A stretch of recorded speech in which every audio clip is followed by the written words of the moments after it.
morning. Thank you all very much. This is my campaign kickoff, as you all know. This is my first time I'm running for elected office. I'm very touched to see everybody here. A lot of my family came down. A lot of my old friends. A lot of my new friends.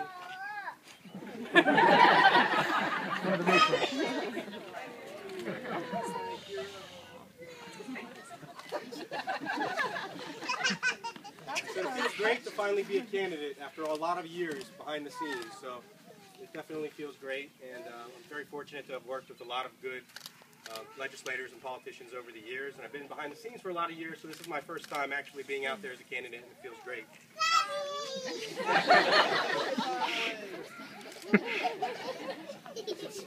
So some of my oldest friends are here that have known me since I was in diapers. Some of my newest friends are here. And for some of my oldest friends, I was going to say, how weird does it feel to actually be drinking legally in my parents' house? I think Gary and Aunt Sue will get that joke. Well, it's great to be able to share this journey. This is just the start of a journey. It's a 6-month journey. Alicia said it was a lot like a pregnancy, except we've only got 6 months. So a lot of work and then a big payoff at the end. So I have a lot of introductions to make because I have a lot of family that's here. So I want to start with the introductions for my family and my campaign team, which is largely one and the same.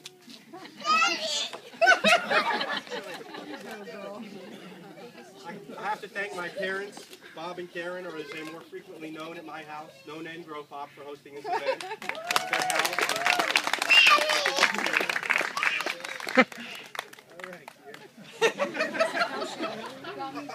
Kira thinks this is a run to daddy event. All right. My parents have always been my biggest supporters. My parents have always been there for us, all my siblings. They've developed an amazing number of interests based on the activities of their children. For Michelle, they went elbow deep into debate and forensics, and they stayed there for the rest of us. For Kim, they went to theater shows. Joe got them heavily involved in band and orchestra. For me, it was baseball, practices, and football games. And Ted got them involved in music, and helpfully for me, politics. So, next, my wife Alicia. 16 years ago. Oh my God. 16 years ago now, I first approached her at the University of Maryland, and I was trying to recruit her to the college Republican. I unknowingly walked into a trap.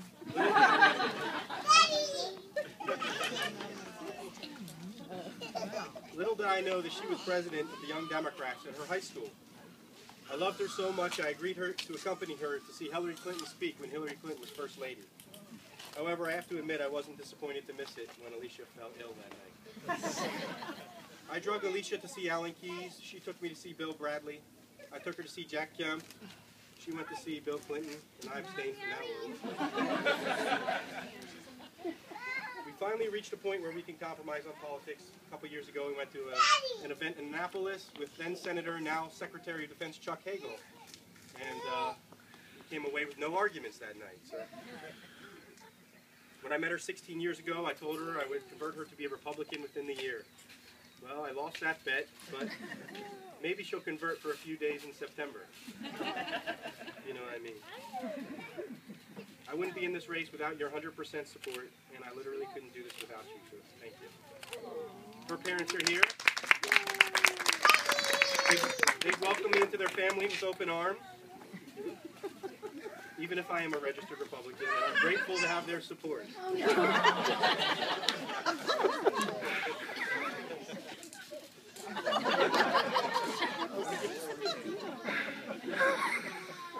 Our two girls, Kira and Harper, are the lights of our lives, and they'll make good campaign props, and I plan to employ them shamelessly. Kira has given me something to think about. How I want my name to appear on the ballot.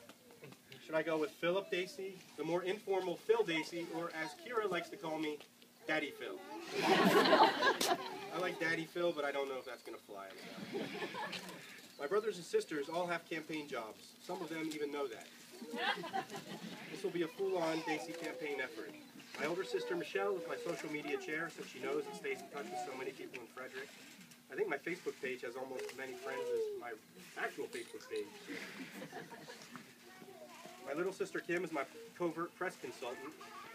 I don't think there's anyone here from WBAL. Her husband Don, having served as a captain in the Army, can be my Veterans and Irish American Coalition chair. An expert in Guinness. So. My little brother Joe is my researcher-in-chief. His new fiancée, Jessie, is saving the world in Africa. But when she returns, she could be my campaign Zumba czar. Teaches Zumba classes. And of course, running the whole show is my youngest brother Ted, who's the campaign manager and treasurer. Basically, I do whatever Ted tells me to do, and those that know him know that that's no joke. So I thank all of my family again for all their support.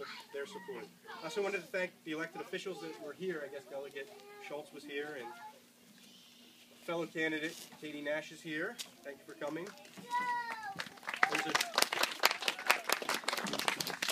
There's a tremendous group of young, energetic candidates running on both sides in Frederick. The fact that so many quality young people are attracted to public service in Frederick certainly bodes well for the future of Frederick. So I actually have to remind myself I'm not as young as I used to be. Just the other day I was helping a delegate's daughter get tags at the MDA. And I was making small talk with her, and she was just out of college. She was a young, pretty girl. And I was talking to her about her future plans. I asked her what she wanted to do now that she had graduated from college, and she said she wanted to go to medical school and be a doctor. She then asked me if I had kids, to which I replied, yeah, I have 2 girls. And she asked me, well, what do they do? I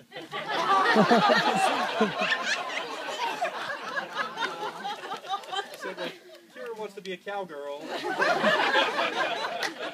Harper's really into brushing her teeth now. Who knows? Who knows?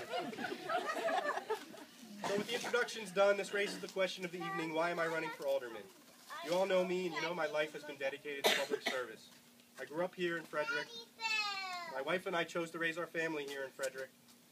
My wife started a business here in Frederick, and I'm ready to apply my skills and knowledge to serve this community that I love. I think helping to shape the future of Frederick is so important that I'm willing to sacrifice the most precious commodity to me, which is time with my family, to talk to voters in November about the importance of the choice that they're making. So, to me, the 3 most important issues facing the city over the next 4 years are growth, growth, and growth. With the number of acres that have been annexed into the city, it's vital that Frederick have a plan for incorporating this growth. The growth can't just be all residential tract housing. We need to partner with our state and federal government to capitalize on our proximity to 2 major metropolitan areas and bring the city jobs. My neighbors should not have to spend hours a day commuting to a faraway job. Look at Leesburg. There's not much difference between Leesburg, Reston, and Frederick. They're both formal rural communities. Yet Leesburg is capitalizing on its proximity to the nation's capital and being able to bring high-quality jobs. Frederick must do better in this respect. We need to ensure that we have adequate infrastructure to grow and that current taxpayers do not subsidize this new growth. To that end, we absolutely have to hold the line on taxes and fees. Surrounding areas already have advantages over Frederick due to the lower taxes. County residents like my parents right here don't pay city property or city income taxes, but 1 mile away I do. So the county already has an advantage, so this is an equity issue. Finally, the issue of crime must be addressed. It is the perception of crime in areas downtown, certain areas downtown, that's hindering the success of Frederick. I asked Alicia, who works 1 block away, if she would go to Ben & Jerry's on Carroll Creek for an ice cream after dark, and she looked at me like I had 2 heads. Studies show that an intact vehicle that's left on a street will remain so, but one with a broken window will be picked clean. Think about that. The only difference is the fact that there was a psychological trigger that caused that disorder. Bringing it back to Frederick, we must employ zero-tolerance policies against the quality of life crimes that hurt this area. Families should not be worried about being at Carroll Creek after sundown. So this is my campaign. Thank you all for being here. It means a tremendous amount to me that everybody is here today and is able to share this with me. I'm counting on all of you to achieve success. And we're going to win this race, and we're going to win with voter-to-voter contact. That's what always wins elections. Your contribution tonight is instrumental in helping me get the signs I need, get the handbills that I need, and get the bumper stickers that I need to get my name out there, get our platform out there. And I can't tell you how much it helps out. One final story before I sign off. It's about the interconnectedness of Frederick, and it's about how we can win this race together by talking to people. Frederick is the biggest little town in Maryland, as I like to call it. I was on a Daddy's Day field trip with Kira at the Nature Center in Walkersville just a couple weeks ago. And I was talking to the father of one of Kira's friends who was in her class. He's a vice principal at Middletown High School. And when I mentioned my name, he thought Dacey sounded familiar. I said, well, do you watch WBAL? I thought maybe he had seen Kim on WBAL. He said he didn't think that was the issue. He watched the Washington news. So. And I said, well, maybe you know my little brother, Joe. He teaches at TJ Middle. He teaches band at TJ Middle. Maybe you've come across him. And he said he didn't think that was the issue either. I said, well, maybe you know my father, who taught schools for 30 years in Frederick. And he said, well, what's your name? What's your father's name? Ted? I said, that was a little too close to be random. So it turns out that Ted was in his first ever science class back when he was a science teacher at Monocacy Middle School. It also turns out that my sister Michelle helps him out on workman's compensation issues with his current job at the Middletown High School. And it turns out that my mother helped his wife with some newborn issues, shall we say, at Frederick Memorial Hospital with his kids. And now his daughter and Kira are friends at the nursery school that I went to. So this talks about how, this story just illustrates how Frederick is all connected. It's a big city now, but everybody is connected and everybody knows each other. And Frederick is a tremendous community, and we're all connected to it. It is through these connections that we can win this race and that we can make a difference in the city of Frederick. Thank you again for being here, and please enjoy the refreshments and the company. Stay as long as you like, and have a good time. Oh.